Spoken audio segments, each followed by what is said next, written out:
बिस्मिल्लाहिर्रहमानिर्रहीम। अस्सलामु अलैकुम। प्यारे दोस्तों, आज की इस वीडियो में हम आपको काबा शरीफ के एक ऐसे करिश्मे के बारे में बताने वाले हैं जिसे सुनकर आपका दिल खुश हो जाएगा। आप चाहे इस वीडियो को लाइक करें या ना करें, लेकिन इस वीडियो को आखिर तक जरूर देखें। तो चलिए वीडियो शुरू करते हैं। लाहौर में एक दूध बेचने वाला रहता था। उस नौजवान के दिल में हज करने की बहुत तलब थी। जब लोग हज करके वापस आते थे तो वो उनसे बहुत प्यार से मिलता था, उनके हाथ चूमता था। एक बार उसने हज के मौसम में लोगों से पूछना शुरू कर दिया कि हज पर कैसे जाते हैं। किसी ने उसे बता दिया कि हज के लिए कराची से जाते हैं, तो किसी ने उसको स्टेशन पर भी पहुंचा दिया। अब वो स्टेशन पर लोगों से पूछने लगा, मुझे कराची जाना है, कराची कैसे जाएं? वो कई दिनों तक लाहौर के स्टेशन पर फिरता रहा। एक बार ट्रेन के टीसी ने सोचा कि ये बेचारा कई दिनों से यहाँ पर घूम रहा है। चुनांचे ट्रेन के टीसी ने दूध वाले से कहा, तुम मेरे साथ ट्रेन में बैठ जाओ, मैं तुम्हें कराची ले जाता हूँ। और फिर वो कराची पहुँच गया। कराची रेलवे स्टेशन पर पहुंचकर उसने लोगों से पूछना शुरू कर दिया, मुझे हज पर जाना है, हज पर कैसे जाते हैं और कहाँ से जाते हैं? किसी ने उसे हाजी कैंप पर जाने का रास्ता बता दिया, तो वो हाजी कैंप पर चला गया। वहाँ पर बहुत सारे लोग हज पर जा रहे थे, लेकिन इस बेचारे के पास न टिकट था, न पासपोर्ट था और न ही पैसे थे, मगर उसके दिल में हज करने का जज्बा था। एक दिन उसके दिल में ये ख्याल आया कि जो हाजियों का सामान जहाज पर ले जाने वाले कूली हैं, उन्हें जहाज के अंदर जाने की इजाजत है। चुनांचे उसने एक कूली से दोस्ती कर ली और कूली की वर्दी पहनकर हाजियों का सामान जहाज में रखने लगा। वो दूध वाला सामान रखने के बहाने जहाज पर आता जाता रहा। जब सारा सामान खत्म हो गया तो वो जहाज के अंदर किसी कोने में छुपकर बैठ गया और अपने कपड़े पहनकर कूली की वर्दी वापस भिजवा दी। लोग अपने अपने कमरों में बिस्तर पर सोते रहे और वो बेचारा बाहर बैठकर वक्त गुजारने लगा। उसने जहाज पर एक बंदे से कहा कि भाई साहब, जब जद्दा आ जाए तो मुझे बता देना। चुनांचे जब जद्दा शहर की रोशनी नजर आने लगी तो उन साहब ने उसे बता दिया कि वो देखो जद्दा आ गया है। इसके बाद वो दूध वाला जहाज के ऊपर चढ़ गया और वहाँ खड़े होकर समंदर के अंदर छलांग लगा दी। उसे तो तैरना भी नहीं आता था। चुनांचे जब वो नीचे गया तो फिर ऊपर ही नहीं आ सका। उस आदमी ने देखा कि ये तो नजर ही नहीं आ रहा है। वो समझ गया कि ये बेचारा डूब गया है। उसने सोचा अल्लाह को यही मंजूर होगा। इसके बाद जब उस आदमी ने हज किया और तवाफ़े ज़ियारत के बाद हरम शरीफ से बाहर निकल रहा था, तो उसने देखा कि वो दूध वाला भी हरम शरीफ के बाहर निकल रहा है। इस आदमी ने फौरन दूध वाले से पूछा, भाई साहब, आप तो वही हो ना जिन्होंने समंदर में छलांग लगाई थी? तो वो दूध वाला कहने लगा, हाँ मैं वही हूँ। उसने दूध वाले से पूछा, तुम्हारे साथ क्या हुआ है? दूध वाले ने कहा कि मेरे साथ क्या हुआ है ये मैं तुम्हें आगे जाकर बताऊंगा। चुनांचे वो आदमी उसके साथ चल दिया। जब वो बाहर निकला तो देखा एक बिल्कुल नई कार खड़ी हुई है। ड्राइवर इंतजार कर रहा है। दूध वाला कार के अंदर बैठ गया और उस आदमी को भी बिठा लिया और एक मकान की तरफ चल दिया। मकान में जाकर उसने उसे एक जगह पर बैठा दिया और कहा कि मेहमान के लिए खाने पीने की चीजें लाई जाए। चुनांचे एक खादिम कुछ फल लेकर आया तो उस आदमी ने हैरान होकर पूछा कि भाई मुझे बताओ, आखिर ये क्या कहानी है? तो दूध वाला कहने लगा, मैं तुम्हें किस्सा बाद में बताऊंगा, पहले मेरी कार देखो। ये मेरी ही कार है और ये मेरा ही मकान है। उसने पूछा, ये सब तुम्हें कैसे मिल गया? दूध वाले ने कहा, ये तो एक राज की बात है, लेकिन क्योंकि तुम मेरे बारे में जानते हो इसीलिए मैं तुम्हें बता देता हूँ। फिर दूध वाला कहने लगा, मेरे दिल में अल्लाह का घर देखने का बहुत शौक था और उसी का मुझे ये सिला मिला है। जब मैं जद्दा पहुँचा तो मैंने कहा कि ऐ अल्लाह, मैं अपने आप को तेरे हवाले करता हूँ। ये कहकर मैंने समंदर में अपनी छलांग लगा दी। मुझे तो तैरना भी नहीं आता था, बस ऐसे ही मैं हाथ पांव मारता रहा और उसका नतीजा ये निकला कि लहरें मुझे खुद ही धकेल कर किनारे की तरफ ले जाती रही। मेरे अंदर पानी चला गया था और मेरे होश उड़ गए। मैं किनारे पर पड़ा था और जब मुझे होश आया तो सुबह तहज्जुद का वक्त हो गया था। मैंने इधर उधर देखा तो बाहर जाने के सारे रास्ते बंद थे। चारों तरफ लोहे के ग्रिल लगे हुए थे। आगे का दरवाजा बंद था। मैं उसी ग्रिल के पास बैठ गया। मैंने देखा उस ग्रिल के दूसरी तरफ एक घर है और उस घर के सहन में एक गाय बंधी हुई है और 2 आदमी उस गाय का दूध निकालने के लिए आए, मगर गाय उनसे मानुस नहीं थी, जिसकी वजह से वो गाय उन लोगों के काबू में नहीं आ रही थी और वो लोग दूध नहीं निकाल पा रहे थे। लेकिन मेरे तो काम ही यही था।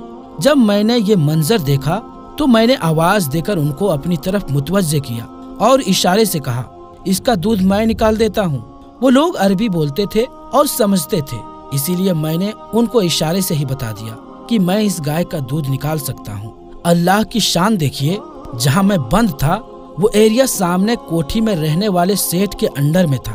उसका एक बेटा था। डॉक्टर ने उसे हिदायत दी हुई थी कि अपने बेटे को गाय का दूध पिलाया करो। उसने स्पेशल अपने बेटे के लिए वो गाय खरीदी हुई थी।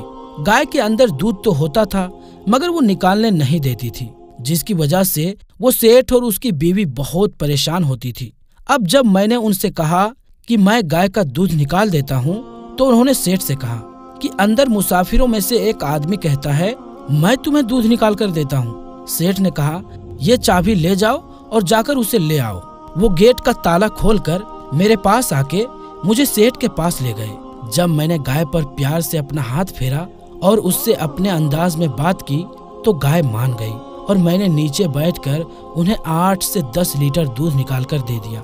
सेठ की बीवी ने देखा तो वो बहुत खुश हो गई और कहने लगी, आज तो मेरा बेटा सारा दिन दूध पिएगा।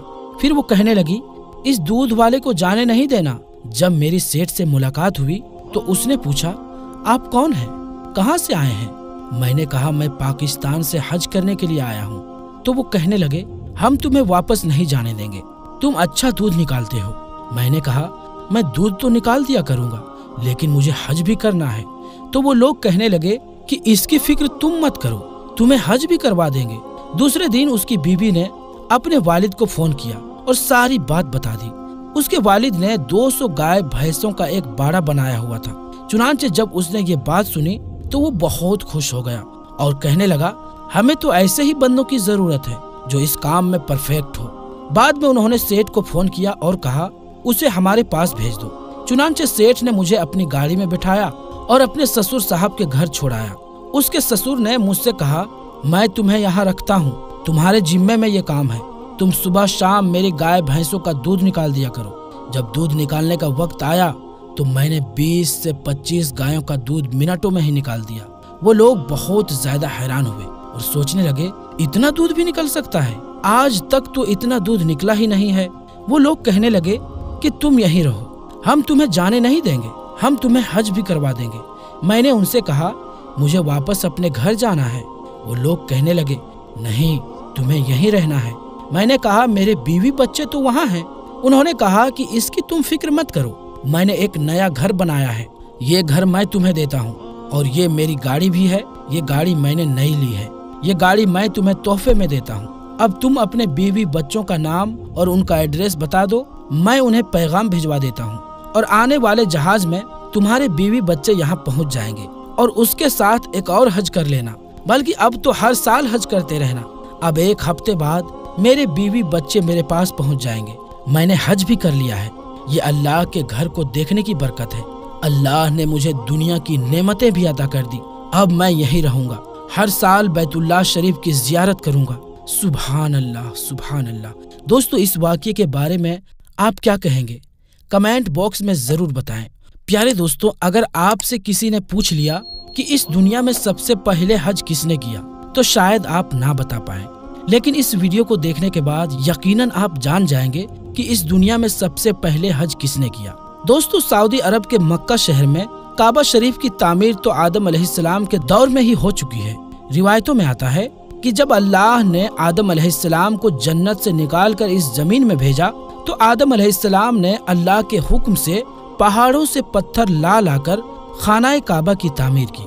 लेकिन उसके हजारों साल बाद जब हजरत नूह अलैहिस्सलाम के जमाने में जो भयंकर तूफान आया था, उस तूफान में काबा शरीफ का ढांचा ही ढह गया था, मगर उस तूफान में भी खानाए काबा की बुनियाद बाकी रही।